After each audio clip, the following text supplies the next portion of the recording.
Аса құрметті менің YouTube оқырмандарым, қайырлы кеш. Мынау бүгін қозғайын деп отырған тақырыбым көп жағдайларда мынау үй жағдайында мүшенің ауру сезімі кезінде, дәріге шыққанда ашқан кезде не істеуге болады, алғашқы көмек ретінде үй жағдайында қандай шара қолданса болады деген сияқты сұрақтардың қатары көбейеді.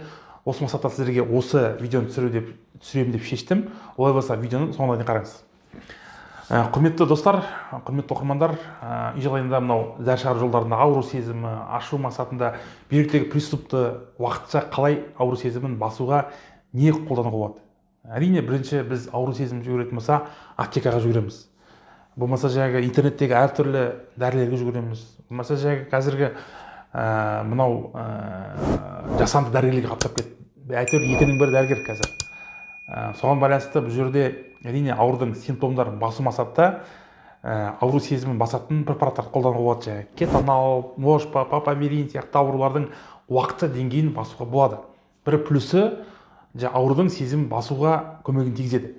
Екінші минус жақтар бар. Егер де бұл зәр шығару жолдарында болсын, болмаса басқа аурулардың ауру сезімі туындайтын болса, бұл ауру сезімін басуға арналған препараттар да қарсы көрсеткіш болып табылады. Не себепті деп айтатын болсам, егер де жедел іш ауру сезім болатын болса, мынау аппендициттің белгілері болатын болса, үй жағдайында ауру сезім басуға препараттар қолдануға болмайды. Өйткені сіз аурудың клиникалық белгісін жойып тастауыңыз мүмкін. Соған байланысты бұл іштегі жаңағы аппендициттің жарылып кетуі, болмаса да өттің жарылуы, басқа сияқты аурулардың асқынуына алып келуі мүмкін. Соған байланысты осыны ескеру керек. Әрине, бұл аурудың толыққанды ем емес, қолдануға болатын жағдайлар бар, болмайтын жағдайлар бар. Әрине, мүмкіндік туындайтын болса, дәрігерге барып жүгінген дұрыс. Өйткені көбіміз жаңағы ауруды ауылды жерде мысалы бара алмаймыз, дәрігер болмай қалатын жағдайлар болады.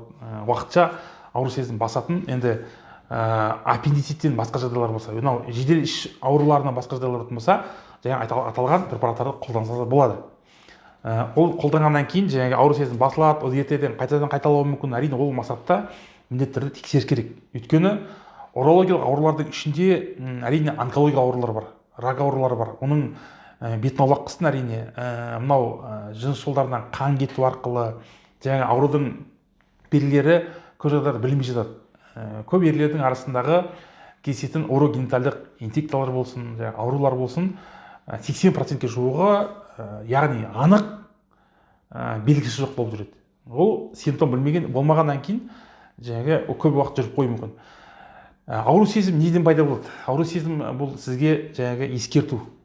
Осы жеріңізде мысалы қабын ауыр болып жатыр, болмаса бүйрегіңіз қабынып жатыр, болмаса жаңағы сіздің қуғасты безіңіз қабынып жатыр, болмаса жаңағы сіздің үрпіңіз қабынып жатыр. Осы сияқты алғашқы симптомдар адамға белгі беріп бастайды. Тағы да бір симптом ерлердің қуғасты бездің жаңадан қабынуы, бұттың арасындағы шаншу, қуықтың үстіндегі шаншу, жаңағы тікшектің бойында шаншу, омыртқа тұсында шаншулары осы қуғастан берілуі мүмкін. Сол мақсатта әрине бұл жерде терең диагностика жасау керек. Неге маңызды? Өйткені адам баласы жаңағы мынау не дейді ғой, шыдамды дейді ғой, жылқы сияқты біз қазақ жылқы мінездіміз. Сонымен қатар біздің жаңағы шыдамдылығымыздың кесірінен көп аурулардың жаңағы көп жағдай асқынуларына алып келіп жатамыз. Мәселен, менің практикамда кездескен жағдай 14 жыл бойы ер адам тексерістен өтпеген, әйелі 14 жылдан бері көтермеген, жүре берген. Бұл кісінің жаңағы ұрық сапасы 0% жоқ айтқан кезде. Бұл жердегі проблема еннің дұрыс дамымай қалуы, болмаса жаңағы сперманың дұрыс шықпауына байланысты бұл кісі өзін тексермеген, өмір бақи жаңағы ауылды жерде жұмыс жасап жүре берген. Енді әрине, Алла тағала әрекет еткен адамға береді ғой. Сол мақсатта осыны ескеру керек. Әрине, тағы да менің практикамда болған жағдай, мынау жастық кезде жаңағы жеңіл жүрісті қыздарға жиі бару арқылы әртүрлі мынау аурулармен ауырған, сифилис ауруымен, хламидиоз ауруымен, гонорея ауруымен, трихомония сияқты инфекциялармен, және де қосымша тері ауруларымен ауырып, осы үйленген кезде осы аурулардың асқынулары еркектің бедеулігіне алып келіп, осы өмірде жаңағы өкінген жағдайлар бар. Әрине, табиғи жолмен бала сүю әркімнің арманы деп ойлаймын.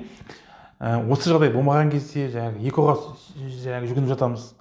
Оның жаңағы экодан да болмай жататын жағдайлар бар. Экодан да жаңағы ұрықтың дамымай қалатын жағдайлар бар. Әрине, оның барлығы ерлі-зайыптардың арасындағы жаңағы салғырттық, өзінің денсаулығына деген салғырттық деп ойлаймын. Өйткені әр адам өзінің денсаулығына жиі қарап отыратын болса, Осы кезде біз өмірге жаңағы дұрыс көзқараспен қарайтын болсақ, біздің деніміз сау болса, біздің ұрпағымыз сау.